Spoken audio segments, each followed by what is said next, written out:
Ang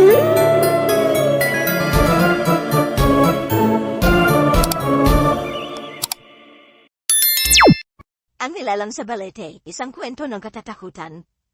Sa isang tahimik na bayan ng San Isidro, nakatago sa kagubatan ng bundok sa Pilipinas, may isang matandang balete na puno. Isang dambuhalang puno na matagal na nakatayo, ang mga ugat nito ay tila sumisipsip sa lupa, habang ang mga sanga ay kumakalat pataas, arang mga kalansay na mga daliri ng isang matandang nilalang. Ang mga taga-bayan ay palaging nag-uusap tungkol sa madilim na kasaysayan ng puno. Bawat kwento, bawat paalala, ay may kabuntot na takot at babala. Ang balete, ayon sa mga matatanda, ay hindi lang basta puno. Isa itong daan patungo sa madilim na dimensyon, isang pintuan patungo sa mga kaluluwa ng mga patay at mga nilalang na hindi dapat magtablay ng katawan ng tao. Isang pok ng kasamahan. Ngunit may isang kwento, isang trahedya, na naging dahilan kung bakit ang balete puno ay naging isang simbolo ng takot at lungkot sa buong bayan. Ang alamat ni Lola Rosario. Isang matandang babae si Lola Rosario, isang manggamot na kilala sa kanilang bayan dahil sa kanyang kaalaman sa mga halamang gamot at sa sining ng pandagamot. Subalit, may mga tao rin na natatakot sa kanya dahil sa kanyang di maipaliwanag na koneksyon sa mga espiritu.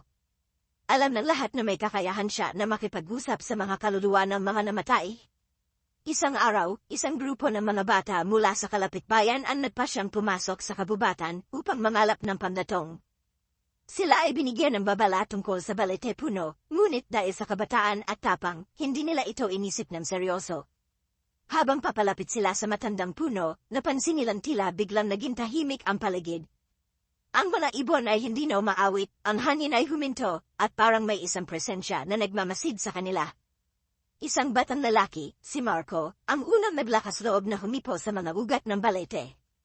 Nang magtama ang kanyang kamay sa puno, isang mabagsik na tunog ang umabot mula sa kaibuturan ng puno at biglang gumalaw ang lupa. Ang mga bata ay takot na tumakbo papunta sa bayan, ngunit si Marco, sa kasamaang palad, ay natapilok at naiwan sa kabubatan. Ang iba ay sumigaw at tinawag siya, ngunit hindi siya nakabalik. Dumaan ang mga linggo at naghanap ang buong bayan sa batang si Marco.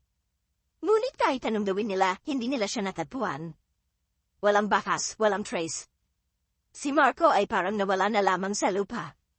Isang madilim na ulap ang bumalot sa bayan, at ang takot ay nagsimulang kumalat. Ang pagbango ng malupit na nilalang.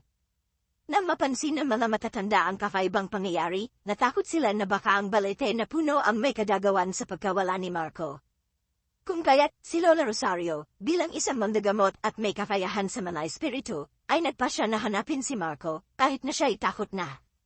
Pinili niyang maglakbay patungo sa puno upang alamin ang nangyari sa bata. Nang gabi niyon, habang ang mga bituin ay kumikislap sa langit, naglakad si Lola Rosario patungo sa kabubatan. Ang malamlam na liwanag ng buwan ay tanging gabay niya sa madilim na gubat. Habang lumalapit siya sa puno, naramdaman niyang ang hangin ay malamig at nag-aalab. Parang may isang kakaibang puwersa na bumabalot sa buong paligid.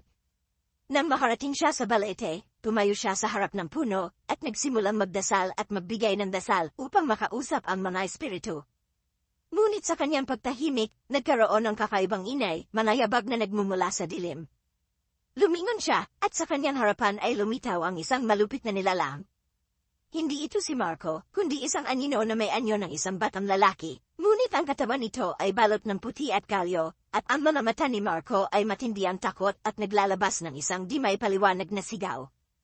Pinatakas niya ako, Lola, ang boses ni Marco, ngunit ito'y hindi ang boses ng batang-bata na kanilang kilala. Ang boses ay parang tinig ng isang masamang espiritu. Lola Rosario ay natulala sa takot habang tinititigan ng nilalang. Ang katawan ni Marco ay nagsimulang magbago at dumaloy patungo sa puno.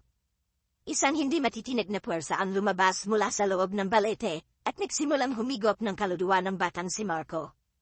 Sa sandaling yon, napagtanto ni Lola Rosario na ang puno ng balete ay hindi isang ordinaryong puno. Ito'y isang pok kung saan ang mga kaluluwa ng mga nawawala ay naipit, isang dambuhalang nilalang ang kumakontrol at humihigop sa mga buhay na kaluluwa. Bago pa man siya makatakas, ang balete puno ay parang isang malaking bibig na sumisipsip ng kaluluwa ng mga tao. Sa huling sandali, bago mawala ang kanyang hinina, narinig ni Lola Rosario ang isang boses mula sa madilim na bahagi ng kabubatan.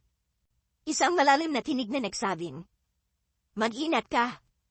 Kung hindi mo ako tatalikuran, magiging isa ka sa mga kaluluwa ng puno. Ang pagbalik ni Lola Rosario. Nang bumalik si Lola Rosario sa bayan, ang kanyang mukha ay puno ng takot at sakit. Alam niya na hindi nila kayang talunin ang anino ng puno, hindi nila kayang iligtas ang kaluluwa ng mga nawawala.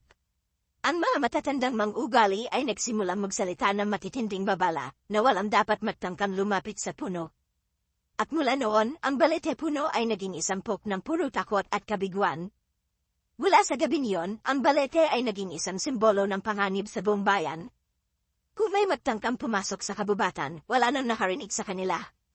Ang mga kaluluwa ng mga nawawala ay naging mga boses na patuloy na nag-ikot sa paligid ng puno. Ang balete ay naging isang lugar kung saan hindi lang kaluluwa ang nawawala, kundi pati na rin ang mga puso ng mga nabubuhay na nagtangkang lapitan ang pinagmumulan ng dilim. At sa mga gabing madilim, kung ikaw ay tatahan sa bayan ng San Isidro, maririnig mo ang isang mahinang pag-whisper ng hangin na parang pinig ng mga kaluluwa ng mga nawala. Nakatali pa rin sa mga ugat ng balete.